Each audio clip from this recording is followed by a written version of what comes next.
Hallelujah, praise the Lord. ஆண்டவராகிய இயேசு கிறிஸ்து நாமத்தினாலே உங்களை வாழ்த்துகிறேன். கர்த்தர் உங்களை ஆசீர்வதிப்பாராக. இன்றைய நாள் மெய்ப்பனின் சத்தம் சங்கீதத்தின் புஸ்தகம் 37ஆம் அதிகாரம் 27ஆம் வசனம். தீமையை விட்டு விலகி நன்மை செய், என்றென்றைக்கும் நிலைத்திருப்பாய். ஹல்லேலூயா. சங்கீதக்காரன் இங்கே எழுதுகிறார், தீமையை விட்டு விலகி நன்மை செய். தீமையை வெறுப்பதே கர்த்தருக்கு பயப்படும் பயம். இன்னைக்கு தீமையை வெறுக்க மக்கள் விரும்புகிறது இல்லை. நிறைய உலகத்தில் இருக்கிற சூழ்நிலைகள்லாம் பார்த்து அவன் ஏமாத்துறான், அவன் நல்லா தானே இருக்கிறான், சண்டை போடுறான், அவன் நல்லா தானே இருக்கான், அவன் பொய் சொல்கிறான், அவனும் நல்லா தானே இருக்கான், இஷ்டப்படி வாழ்கிறான், அவனும் நல்லா தானே இருக்கான் அப்படிங்கிற எண்ணம் இருக்குது. எல்லாரும் இங்கே இருக்கிற ஒரு வாழ்க்கையை தான் மைண்டில் வச்சுட்டு வாழ்ந்துட்டுருக்காங்க. ஆனால் வேதம் இங்கே இருக்கிற வாழ்க்கையை வச்சு நமக்கு போதிக்கலை. இங்கே இருக்கிற வாழ்க்கைக்காக போதிக்கலை, பரலோகத்தின் வாழ்விற்காக போதிக்குது. இங்கே இருக்கிற வாழ்க்கையை ஒழுங்குபடுத்தி கொடுத்தாலும் மக்கள் கேட்க மனதாக இருக்கிறவங்க மட்டும்தான் அதை ஏற்றுக்கிறாங்க, மனதாக இல்லாதவங்க ஏற்றுக்கிறது இல்லை. ஆனால் பரலோகத்தின் வாழ்விற்கு இங்கே இருக்கிற மக்கள் ஏற்றுக்கலைன்னாலும் பரலோகத்தின் வாழ்வுக்குள்ள சட்டங்கள், போதனைகள் அப்படி இருந்தால் தான் பரலோகத்துக்கே போக முடியும். அதனால தான் வேதம் சொல்லுது, தீமையை விட்டு விலகிடுங்க, தீமையை விட்டு விலகி நன்மை செய்யுங்கள். வேதம் நிறைய இடத்துல சொல்லுது, நன்மை செய்ய படியுங்கள், நன்மை செய்ய கற்றுக்கொள்ளுங்கள். தீமை செய்யறதுக்கு நம்ம கற்றுக்கணும்னு அவசியமே இல்லை. அதை நம்ம அப்படியே போகிற போக்கில் நிறைய தீமை செஞ்சுட்டு போயிட்டே இருக்கலாம். ஆனால் நன்மை செய்வதற்கு கற்றுக்கொள்ளணும். யாருக்கெல்லாம் நன்மை செய்யணுங்கிறத நம்முடைய உணர்வுக்குள்ளே கொண்டு வர்றதே பெரிய விஷயம். ஏழைகளுக்கு இறங்குவது, விதவைகளை கவனிப்பது, வீடு வாசல் அது போஷிப்பது, இப்படி நிறைய பார்த்திங்கன்னா, ஒரு ஆக்சிடெண்ட் ஆகிடுச்சுன்னா கூட அவங்கள தூக்கி உட்கார வச்சு ஒரு டம்ளர் தண்ணி கொடுக்கறது கூட என்னதான் நன்மை தான். அப்போது நன்மை செய்வதற்கு நாம் பழகணும். தீமையானவைகளை விட்டு விலகி நன்மை செய்யப்படுங்க.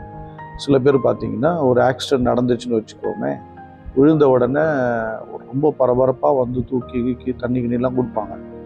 ஆனால் அதுக்குள்ளே செல்ஃபோனு, பணம், முடிஞ்ச வாட்சி கீச்சு எல்லாம் ஆட்டையை போட்டுருவாங்க. அவங்க தண்ணி கொடுக்கறதுக்கு வந்தவங்க இல்லை, அதை எடுக்கிறதுக்கு வந்தவங்க. நீங்கள் பெரிய இந்த ரயில் விபத்துகள்லாம் பார்த்திங்கன்னா, சில விபத்துகள் நான் கேள்விப்பட்டிருக்கேன். சில விபத்துகள் அங்கே இருக்கிற ஒரு சில குழுவினர்கள் வந்து சில விபத்துகளை ஏற்படுத்துவாங்களாம். ட்ரெயினரை தடம் புரண்டா இப்படி கிராஷ் ஆச்சுன்னா அங்கே மக்கள் விழுந்து மரணத்துக்காக உயிருக்கு போராடிட்டு இருக்கும்போது, கை கால் உடைஞ்சி வேதனையோடு இருக்கும்போது, இங்கே சில குழுக்களாக போய் நகைகளையும் பணத்தையும் பொருட்களையும் கொள்ளையடிப்பாங்களாம். ஸ்டில் இப்போது நாம் வாழ்கிற காலத்தில் நடக்கிற சம்பவங்கள் தான். இப்போ அதனால் பார்த்திங்கன்னா, தீமை செய்து அதனால பிழைக்கிறவங்க இருக்கிறாங்க. நான் கேள்விப்பட்ட இடையில ஒரு சம்பவம், ஒரு போதகர் தன்னுடைய வாழ் நடந்த சம்பவம். திருநெல்வேலியிலேருந்து ஊழியத்தை முடிச்சுட்டு வந்துட்டு இருக்கும்போது கயத்தார் என்கிற பகுதியில் மட்டும் திடீரென்று ஒரு தலைப்பாக்கெட் 4 கிராஷ் பண்ண மாதிரி இருந்திருக்கு. அவர் என்ன பண்ணார், கார் நல்லா வேகமாக வராங்க, மனைவி மகன், அவர் வேகமாக வரும்போது பிரேக் அடிச்சிருக்காரு. உடனே கார் கரெக்டாக அப்படியே பிறண்டு அங்கே இருக்கிற ஒரு கல் அடித்து கரெக்டாக இந்த பக்கம் விழுந்துச்சு. கரெக்டாக ஒரு 10-12 பேர் இருக்கிற ஒரு டாடா ஏஸ் வருது. அவங்கள பார்க்குறாங்க. பார்த்தா இவங்க நகை போடாத பெந்தகோஸ்தே அனுபவம் உள்ளவங்க. தேடி பார்த்தா நகை இல்லை. அப்படியே அவங்க பேசிடுறே, நகைலாம் ஒன்றும் கிடையாதுடா போடா அப்படின்னு சொல்லிட்டு அவங்க பாட்டு போயிட்டே இருக்காங்க. அவங்கள காப்பாற்றலை, தண்ணி கொடுக்கலை, அவங்கள வெளியே கூட எடுக்கிறதுக்கு கூட முயற்சி எடுக்கலை.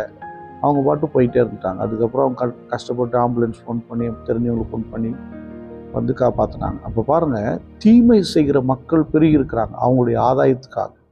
எனக்கு அன்பானவர்களே, இந்த நாளில் நான் உங்களுக்கு சொல்கிறேன், தீமை செய்கிறத விட்டு விலகி நன்மை செய்வதற்கு படி. லாபத்தில் இருக்கிறவங்க, கஷ்டத்தில் இருக்கிறவங்க, போராட்டத்தில் இருக்கிறவங்க, இப்படிப்பட்ட மக்களுக்கு நீங்கள் நன்மை செய்வதற்கு நீங்கள் முயற்சி எடுங்க. வேதம் சொல்லுகிறது, அவன் சந்ததி ஆசீர்வதிக்கப்படும். நன்மை செய்கிற சந்ததியை கர்த்தர் நிச்சயம் ஆசீர்வதிப்பார். நன்மை செய்த சந்ததியை ஒரு சந்ததி கூட ஆண்டு விடவே மாட்டார். ஆமாம், பூமியில் எத்தனை பேர் நன்மை செய்கிறவங்க இருக்கிறாங்க. கடவுள் அவங்கள கைவிட்டாரா? எத்தனை விசுவாச பிள்ளைங்க ஏழைகளுக்கு கொடுக்குறாங்க, ஊழியக்காரர்களுக்கு கொடுக்குறாங்க, திருச்சபைகளுக்கு கொடுக்குறாங்க. அவங்கள கர்த்தர் நல்லபடியாக வச்சிருக்கிறாரு. எத்தனை ஊழியக்காரங்க தனக்கு உண்டானதையெல்லாம் விற்று கொடுக்குறாங்க, செய்கிறாங்க. அவங்களெல்லாம் ஆண்டு விட்டுட்டாரா? கர்த்தர் இந்த பூமியில் ஆசீர்வாதமாக வைத்திருக்கிறார். எனக்கு அன்பானவர்களே, தீமை விட்டு விலகிடுங்க, நன்மை செய்யுங்க. உங்கள் சந்ததியை கர்த்தர் நிச்சயம் ஆசீர்வதிப்பார். ஸ்தோத்திரம் பண்ணுவோம். ஸ்தோத்திர ஆண்டவரே, ஸ்தோத்திர ஆண்டவரே, தீமையை விட்டு விலகும்படி எங்களுக்கு கிருபை தாங்கப்பா. ஸ்தோத்திரம் நன்மை செய்ய எங்களுக்கு கற்றுக் கொடுங்க ஆண்டவரே. ஸ்தோத்திரம்.